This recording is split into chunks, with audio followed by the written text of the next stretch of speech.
એટલે બધાય મેં કીધું એમ બધી વાતો કરવી છે આપણી ધરોહરની આપણી પરંપરાની, પણ મેં શરૂઆતમાં તમને કીધું કે ગોહિલવાડની ધરતીનું નામ પડે ને એટલે એક વેત તમારી સાથી ફૂલાઈ જાય. શું કામ?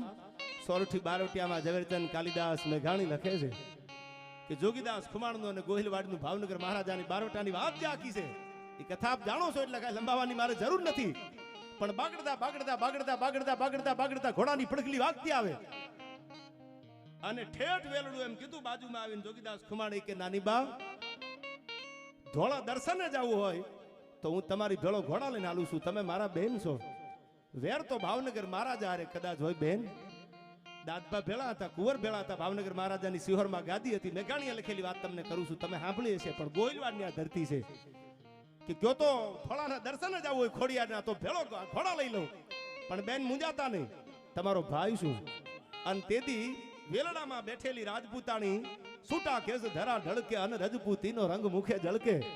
એને લાંબા હાથ કરીને જોગીદાસ ખુમાણના ઓરણા લીધા. જોગાભાઈ હું રાજપૂતાણી છું, તમારું બારવટું એક દી હોનાની મુઠે જો પાર ન પાડું તો હું રાજપૂતાણી ન કહેવા. મુંજાતા નહીં, હું તમારી બેન છું. અને બેન કયો હા પાડો તો ઠેઠ સિહોરના પાદર સુધી આપને વેલડાને બેન મૂકી જવાયા. આ ગોહિલવાડ છે. આયા મેં કીધું એમ નામી અનામી મહેમાન છે, પણ દુનિયા જાકારો દિયન રાખે નહીં ઘરમાં રાણ. તેદી માથા હાટે મૂલવે ઈ તો આયર તમારા એંધાણ.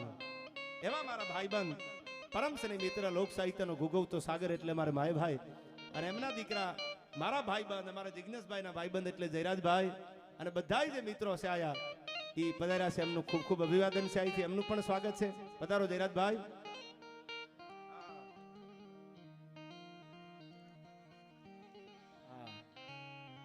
ત્યારે હવે વાત સાંભળજો. જોગીદાસ ખુમાણને કીધું એ આપ જાણો છો આખી કથા, પણ પ્રસંગે કહી દઉં ગોહિલવાડમાં આવ્યો છું એટલે પછી આ માની પ્રસંગો વાતો કરવી છે અને જીગાભાઈને પણ આપણે સાંભળવા છે સમયના અનુસંધાને. પણ ગોહિલવાડની ધરતીની અમીરાત તમે જુઓ, ખાનદાની તમે જુઓ. આ મેઘાણી લખે છે એ વાતું તમને કરું છું.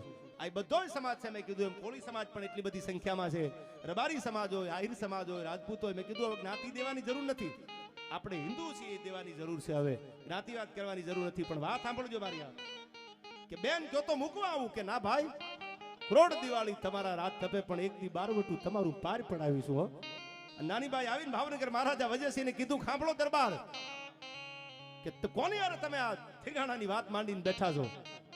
સાવર અને કુંડલા એ તમે જાણો છો આ વાત, પણ જોગીદાસ ખુમાણની 84 આજકી ભાવનગર મહારાજાએ ત્યારે પ્રતિજ્ઞા કરી કે જ્યાં સુધી ભાવડાની સામે બારવટું કરીને મારું સાવર કુંડલા પાછું ન લઉં ત્યાં સુધી જોગા ખુમાણને નાવલીનું પાણી હરામ છે. અને ભાવનગર મહારાજાને કહેજો કે સમાધાન બે જ કાંઠે થાય, કાં તો નાવલીના કાંઠે અને કાં તો શેત્રુંજીના કાંઠે. અને આ ભાવનગર મહારાજા તમે જાણો છો. હવે મારે વાત અમીરાતની કરવી છે, ટૂંકી વાત કરું, સાંભળજો. કારણ કે હવે પેલા બચ્ચુભા વાતું કરતા બેન 3-3 કલાકની વાતું સાંભળવા વાળો ઓડિયન્સ છે ને કે 3 કલાકની વાર્તા કોઈ પનોઠી વાળીને સાંભળી શકે. પણ પ્રસંગ જે તમને કહું છું ઈમાનદારી, ખાનદાની અને અમીરાત કેવી સાંભળજો. ભાવનગર મહારાજાના દીકરા દાદબાનું અવસાન થયું, કથા તો તમે આખી જાણો છો. અને જોગીદાસ ખુમાણે કીધું કે મારે ખરેખર ભાવનગર સુધી સિયોર સુધી જવું પડે. ત્યારે પોતાના ભાઈ ભાણ ખુમાણે આવીને કીધું જોગાભાઈ ગાંડા તો નથી થઈ ગયા ને? ભાવનગર સામે તરવાર ઉતાણી છે, બારવટે તો ભાવનાની સામે, અને ભાવનગરની આખી ફોજ તમને પકડવા માટે ગાંડી થઈ ગઈ છે. તમે ભાવનગર જવાની વાત કરો છો, સિહોર જવાની વાત કરો છો, ખરખરાની વાત કરો છો. એ કે ભાણ ખુમાણ તમને ખબર નહીં પડે. જેદી નાનીબાના વેલડાને સિહોરના પાદર સુધી મેલવા ગયો ને તેદી દાદબાને મારી ઘોડીમાં બેલાડ બેહાડ્યા હતા. અને બેલાડ બેહાડીને ઘોડલીમાં ખેલવતો ખેલવતો સિહોરના પાદર સુધી ગયો. અને એ જુવાન દીકરો વયો જાય, મારે ખરખરે ન જવું પડે.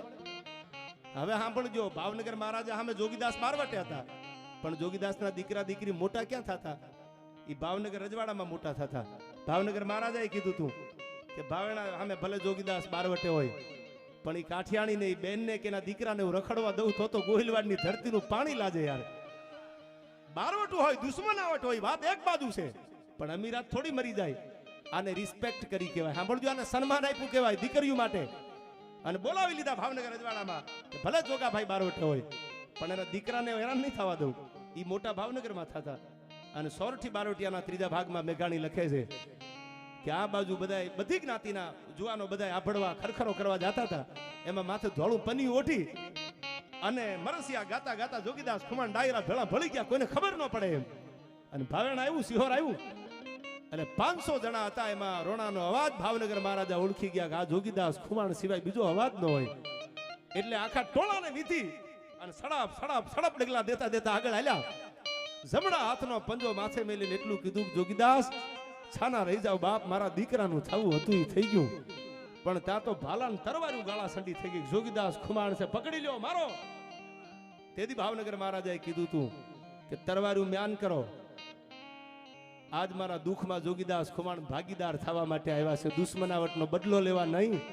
સાહેબ આને ભાઈબંધ કર્યા કહેવાય, આને દુશ્મન કરી કહેવાય. અટાણે તો તમારે વાંધો કોકારે પડે ને ગોતતાય બીજાને, અમારે મથી લેવું છે. એટલે પણ વાંધો છે ને મથો ને, આ બીજા નાહકના બિચારા નવેઠિયા કૂટાઈ જશે યાર, એમ નહીં. હા જટ અમને લોકેશન આપો. હવે લોકેશન ઉપર તમે પાસે જાયશો નહીં યાર, તમે પાછા લોકેશન ગોતીને જાવ એવા ખરા ને, એમ નહીં. આને મર્દાનગી કહેવાય. જેના ફળિયામાં ઉભા ને તરવારું ગાળા સંડી થઈ જાય, જ્ઞાન કરી દો. આજ મારા દખમાં ભાગીદાર થવા માટે જોગીદાસ આવ્યા છે. જોગાભાઈ એની કલમે કદાચ કાળ ચડ્યો હશે, એટલે એની અવસ્થા દાદબાની લાંબી નહીં હોય, પણ છાના રહી જાવ. અને કોઈ જોગીદાસ ખુમાણને કીધું કે હવે આપણે નીકળશું અહીંથી. ત્યારે કોઈ એટલું કીધું, 2 દી થઈ ગયા ભાવનગર મહારાજે અન્નનો દાણો મોઢામાં નથી મેલ્યો. સમજાવો ને તમે, સાંભળજો. જેના ગામ લઈ લીધા હોય, જેની સામે બારવટે હોય, એ જોગીદાસ ખુમાણ ભાવનગર મહારાજાને ગળાના હમદેને જમાડે છે કે દાદપાનું થવું હતું એ થઈ ગયું, તમે જાણો છો, પણ તમને મારા ગળાના હમસે જમી લ્યો. આવો દુશ્મન ક્યાં મળે? અને જેવા 2 દી રોકાણા ધીરાજભાઈ, અને ભાવનગર મહારાજાના આહુડા નુયા અને હે બેતા થયા. જોગીદાસ ઘોડાના પેગડે પગ દીધા અને એટલું કીધું તો હવે રામ રામ.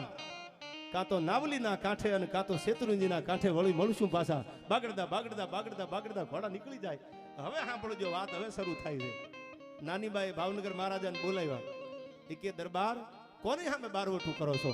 આપણો દીકરો વયો જાય, જેના ગામ લઈ લીધા, જેના ગ્રહ લઈ લીધા, જેની જમીન લઈ લીધી, એને બદલો લેવાની ભાવના હોય. એ માણસ માથે પનિયું નાખીને ખરખરે આવે છે. નાની સામે તમે આનો બદલો લ્યો છો? એટલે વજેસીએ કીધું નાનીબાને કે તો સમાધાન કરી નાખવું છે. જોગાભાઈની આગળ સમાચાર મોકલાવું અને બોલાવી લઉં. જોગીદાસ ખુમાણને આયા, સમાચાર આપ્યા કે જોગીદાસ ખુમાણ કે ગામ ભાવનગર મહારાજા દેવા માટે તૈયાર છે. જે જોગાભાઈ મોઢામાંથી બોલે ગામ નો આપું તો ભાવનગર મહારાજા વજેસી બોલ્યો નો બોલ્યો થાય. કયો એમને ભાવેણા આવે, કયો એમને સિહોર આવે. હવે સાંભળજો, જોગીદાસ ખુમાણ સિહોર આવે છે. અને જે સાવરકુંડલા માટે જેને હાથમાં તરવાર લઈને બારવટે નીકળેલા જોગીદાસ ખુમાણ, આખો ડાયરો અકળાશેટ ભરેલો અને એમાં કહુંબો ઘૂંટાણો. હવે તો ક્યાં કહુંબા થાય છે? ખંડીએથી ખરલે અન ખરલેથી ખોબે, પછી ધધકતે ધોબે આઈ ખાંડણ મચી ખોડિયા. તારી જે કહુંબા તણી આમાં ખાંડવ ખેતવડા, પછી માઈ મેવું મેહરડા. એટલે હામત રાવુતી કહુંબો ઘૂંટાણો. અને આમ જમણા હાથમાં અંજલિ લીધી ભાવનગર મહારાજાએ. આમ અંજલિ લઈ અને આમ પુરુષની સામે અરજી આપીને કીધું, જોગાભાઈ આ કહુંબો કરો.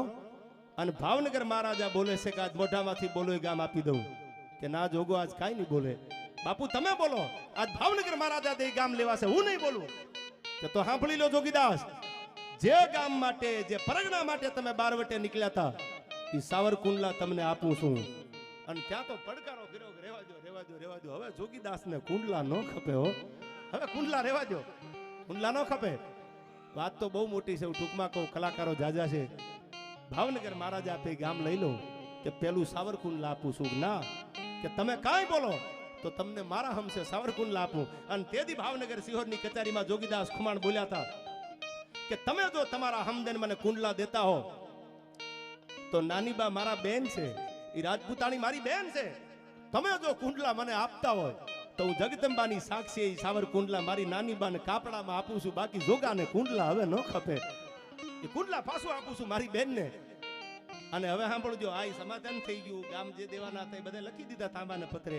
પછી ભાવનગર મહારાજે જોગીદાસના ખભે હાથ મૂકીને કીધું, આ વાત રહી હુંવાણીની છે, સાંભળજો. આમ સત્ય વાત છે, પણ કેવી મજાક કરે છે બે. સાંભળજો કે જોગીદાસ ભાઈ, હવે આપણી ઉંમર થઈ જાય અને આપણા દીકરા જુવાન થઈ જાય ને કદાચ નો હાચવે તો એવું બને ખરું કે ન બને? પણ સાંભળી લો, તમે મારા ભાઈ બનશો. હવે દુશ્મન નથી, હવે તો આપણે ભાઈ બનશી. કહુંબા કરી લીધા. આજ ભાવનગર દરબારને મોજના તોરા છૂટે છે. જોગીદાસ ખુમાણની પાછળની ઉંમર છે ને, એમાં કે એને દુખી ન જોઈ શકું. આ ભાવનગરની અમીરાત છે યાર. હું કોઈ ચાઇનાનો પંપ લઈને નથી આવ્યો યાર. આ હૃદયની વાત કરું છું. વાંચજો મેઘાણીને કે મને જીવ બળે છે તમારામાં. શું કામ? ઈ વખતે જે ગામની વાર્ષિક આવક 30,000 હતી, ઈ જમાનામાં વર્ષો પહેલા, અટાણે ને ઈ જમાનામાં જેની વાર્ષિક આવક 30,000 રૂપિયા હતી, ગામનું નામ હતું જીરા. અને બધાય ગામ આપી દીધા. પછી તાંબાનું પતરું બોલાવીને કીધું બોલાવો, તાંબાનું પતરું લાવો. આજ ભાવનગર મહારાજા વજયસિંહ જોગીદાસભાઈ ખુમાણ માટે ભાઈબંધીમાં ઈ વખતનું 30,000 રૂપિયા જેની વાર્ષિક આવક હતી, ઈ જીરા ગામ ખીચા ખર્ચીમાં આપે છે જોગીદાસ ખુમાણ. હવે આજ કાંઈ બોલો તો તમને મારા ગળાના હમ છે. અને બે ભાઈબંધ પછી બથે ભળ્યા અને અહીંયાથી નોખા પડ્યા. આ ગોહિલવાડની અમીરાજ છે સાહેબ, જેની યારે દુશ્મનાવટ કરે તો એમાં એની ખાનદાની ભળેલી હોય. એમ નામ કોરે કોરી દુશ્મનાવટે ન હોય, ખાનદાની ભેળી રાખીને કરે અને બદલો લેવાનો હોય ન્યા લે. આ ગોહિલવાડની ધીંગી ધરતી છે. એટલે મેં કીધું એમાં વાત એટલા માટે મેં મૂકી કે બધાય રાજપૂતો બેઠા છે અને મેં આપને કીધું એના વાત મને પછી યાદ આવી ગયા. મારા ગાવા ગીતો છે આયા, પણ મને આયા જયરાજભાઈ આવ્યા ને એટલે મને યાદ આવી ગઈ. રાકા ભમર જેવો મરદ આયરનો દીકરો. અને આજ ભાવનગર મહારાજા એને કીધું કે આપણે જાવું છે દ્વારકાધીશના દર્શન કરવા માટે. તો અહીંથી ઘોડા તૈયાર થયા, એમાં આયર ડાયરો ભેળા હતા, બધાય પણ ઘોડા લઈને ભેળા હતા. અને ભાવનગર મહારાજાએ કીધું કે જે આયા 84 જમાડવી છે મારે, પણ જે દ્વારકા પેલા ભગવાન દ્વારકાધીશની ધજાના દર્શન કરી અને ગોમતીમાં પેલા જે સ્નાન કરવા માટે ઉતરે ઈ 84 જમાડે. આવું નક્કી થયેલું. અને બાગડતા બાગડતા બાગડતા બાગડતા બાગડતા બાગડતા ઘોડાની પડગલી વાગવા મંડાણી. અને બધાને એમ થતું હતું પેલા હું ડૂબકી મારી દઉં, પેલા હું ધુબકો મારી દઉં પેગડામાંથી પગ લઈને. અને આ બાજુ બોરડાના પાદરમાંથી એ આખું જે પરગણું છે એમાં રાગા ભમર નામનો આયર ભેળો. અને એને એમ થયું ચાલુ, કારણ કે મુરલીધર મહારાજ તો આયરની તેગે ને દેગે બેઠો છે. એ મુરલીધર મહારાજે કીધું તું અને હવે આ બધાય દોઢો ઘોડા છે અને એમાં હું પાછળ રહી જાઉં તો આયરનો આશરા ધર્મ કે રોટલો લાજે. અને પેગડામાંથી પગ લઉં વળી હાલતો થાવ નદીમાં ધુબકો મારું તો વાર લાગી જાય, મારી પેલા બીજા પડી જાય. અને ઈ પેલા રાગા ભમર નામનો આયર બાગડતા બાગડતા બાગડતા બાગડતા બાગડતા બાગડતા ઘોડા હલાવે. દ્વારકા આવ્યું એટલે કોઈ પેગડામાંથી પગ લેવાની તૈયારી કરે છે. પણ આ તો સાહેબ આંખના પલકારામાં જેને નક્કી કરી લીધું 84 તો હું જ જમાડું, બીજાને જમાડવા ન દઉં. અને ડાબા પડખે ઘોડાની એડી મારી એ બાગાગ જામ કરી અને સાહેબ પેગડામાંથી પગ નથી લીધો, ઘોડા હોતો તેથી રાખો ભમર ગોમતીમાં પડ્યો લ્યો દરબાર, હવે હું 84 જમાડું છું આયા. અને તેથી તો દુહાઈ ઘણા લખાણા. અને પછી ભાવનગર મહારાજે કીધું વાત સાચી છે, તમે પેલા એ ગોમતીમાં સ્નાન કર્યું એટલે હવે 84 તમે જમાડો. અને તેથી ઘણા બધા દુહા પણ લખાણા છે. ઠાક્યા મોટા ધુવાડે તે તો રાજા મોટા રાઘડા, ઘણા દુહા લખાણા છે એમાં. ત્યારે ભગવતીના સાનિધ્યમાં માના ખોળે આપણે બિરાજમાન છીએ બધાય. આ 2500 રૂપિયા મોબ જગુભાઈ ત્રાપજ છગધારી રોડવેજ એમના તરફથી આવે છે, જોરદાર તાળીઓથી વધાવી લેજો. આ 500 રૂપિયા આવે એની શ્રદ્ધા હોય અને ખૂણામાં બેઠા રૂપિયો ખીચામાં ન હોય. તમને કહું છું મૂંઝાતા ને હો, આ તો સમય બળવાન છે યાર, ન હોય તેથી કકરાવાના ન હોય.